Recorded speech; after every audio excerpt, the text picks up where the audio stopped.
एखाद्या आरोपीला जर पोलिसांनी अटक केले तर त्याचे कायदेशीर राईट्स काय आणि हे कायदेशीर राईट्स लक्षात कसे ठेवायचे यासाठी आजचा व्हिडिओ आहे.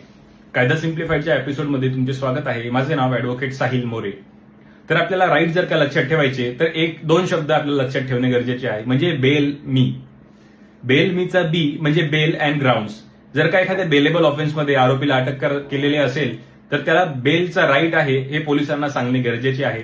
तसेच एखाद्या नॉन बेलेबल ऑफेन्समध्ये जर अरेस्ट केले असेल तर त्याला अरेस्ट का केले आहे याचे ग्राउंड्स ऑफ अरेस्ट देणे गरजेचे आहे. बेल मीचा ए म्हणजे असिस्टन्स ऑफ ऍडव्होकेट. इंटरॉगेशन म्हणजे तपासाच्या दरम्यान ऍडव्होकेटला भेटण्याचे आरोपीला राईट्स आहे. आय म्हणजे इन्फॉर्मेशन टू फॅमिली. एखाद्या आरोपीला अटक केले तर त्याच्या फॅमिलीला त्याच्या अटकेबाबत माहिती देणे गरजेचे आहे. एल म्हणजे लीगल एड. एखाद्या आरोपीकडे जर का वकील लावण्यासाठी पैसे नसतील तर सरकारमार्फत त्याला सरकारी वकील देणे गरजेचे आहे. एम म्हणजे मेडिकल. जेव्हा कस्टडीमध्ये आरोपीला मेडिकलचे देखील राईट्स आहे. आणि ई आणि या सर्वात महत्वाच्या म्हणजे एक्सपायरी ऑफ 24 आवर्स.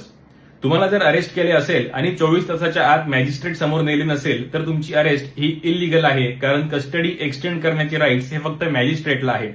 सेक्शन 58 तसेच आर्टिकल 22 सब क्लॉज 2.